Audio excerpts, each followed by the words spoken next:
Okay, now we're back to do the second half of the 80s blog. Okay, well, before NSYNC, before the Backdoor, the Backstreet Boys, there was NKOTB.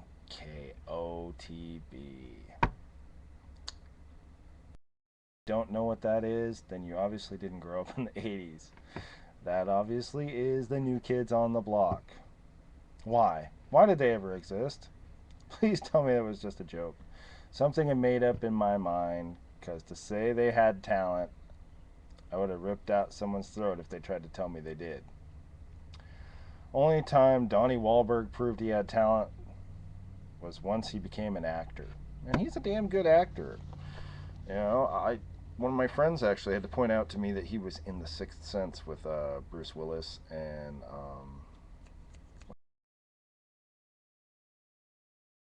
Haley Joel Osmond. I think that was his name. The little boy in the movie. Yeah, Donnie Wahlberg was in that movie in the very beginning.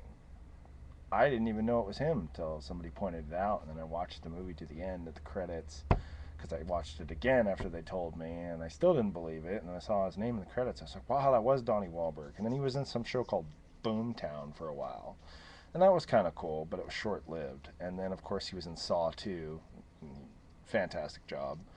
Um, he's a great actor. Both him and his little brother Mark.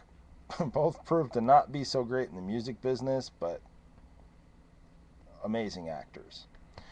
Um, what else? Uh,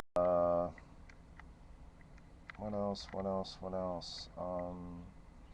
Oh, I think I already kind of got into it a little bit. The Pro Wings, British Knights, and LA Gear. If you're like me and you didn't grow up with rich parents, when you needed new shoes and you couldn't afford shit like Nike Airs and Pumas and Adidas, hell, even Reeboks, you ended up going to school with a brand spanking new pair of Pro Wings. Well, I know I did, and man, I never heard the end of it. Because when you had Pro Wings on, you couldn't pretend that they were something else. People just knew. And then they came out with LA Gear and British Knights, the latter of which I have owned.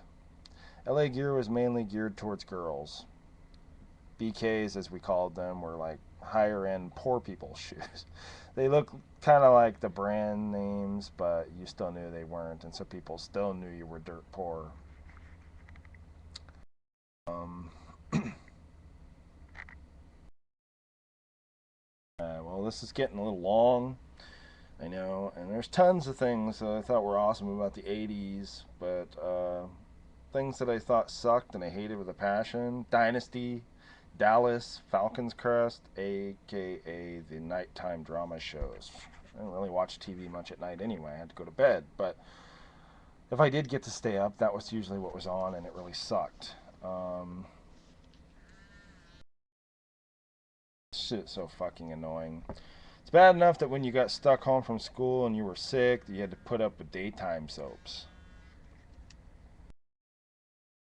Well, I did anyway. My mom used to love to watch All My Children, and I'd go to my grandma's house, and my grandma would watch The Price is Right and follow that up with The Young and the Restless. So I learned who a lot of characters were in soap operas when I was really young. I didn't really want to know any of that stuff. Thank God I didn't retain any of that information except for the basic of knowing what the soap operas were.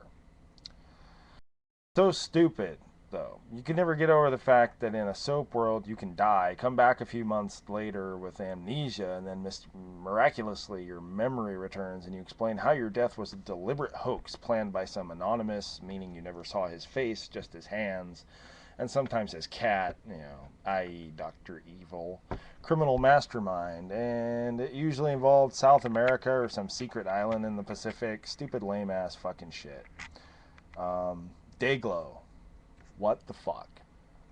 Who thought this was fucking cool? Now your clothes can glow in the daytime. Woo! Did anybody that wore that shit ever think it was cool? Because, well, I never wore it, but I saw enough people that did. And I don't know what they were thinking. I honestly don't.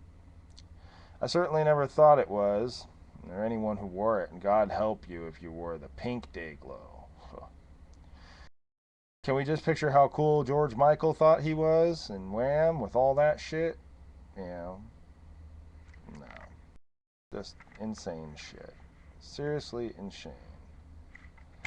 Um, what else was cool about the 80s? G.I. Joe. G.I. Joe fucking rocked. Except for the fact that these guys, much like the A-Team, were supposed to be crack shots, you know, expert marksmen. You had G.I. Joe and Cobra facing off against each other. They're like 20 feet away from each other at the most with these laser, you know, these flesh-piercing laser rifles. They could, like, melt through steel like it was hot butter. And somehow they're aiming right at each other and they miss every single shot. Unless, of course, you're in a vehicle. But then, even then, the pilot or the driver always got out of the vehicle before it exploded. You know, nobody ever died. The only time you ever saw blood in G.I. Joe was in G.I. Joe the movie. Serpentor straightened out one of his cobras and turned it into a spear, and he chucked it at Duke, and it hit him in the shoulder, and he was like, ah! They pulled it out, and the snake turned back to life, and it slithered away, and he had this big gaping hole in his shoulder, and there was blood pouring out of it. I was like, whoa, there's blood in a cartoon. That's cool. But then there was like a kind of a filming error or something in the animation, because the next scene you see of Duke, the injury's on his left shoulder, and then the next time you see him again, it's back on his right shoulder. But other than that, it was cool. You know, it was blood. It was awesome. What else was cool about the 80s? John Cougar Mellencamp was awesome. Billy Idol was cool. The Fall Guy, Lee Majors. Loved watching him, the old episodes of The Bionic Man when I was a kid, and then he turned into the Fall Guy. The Fall Guy was awesome.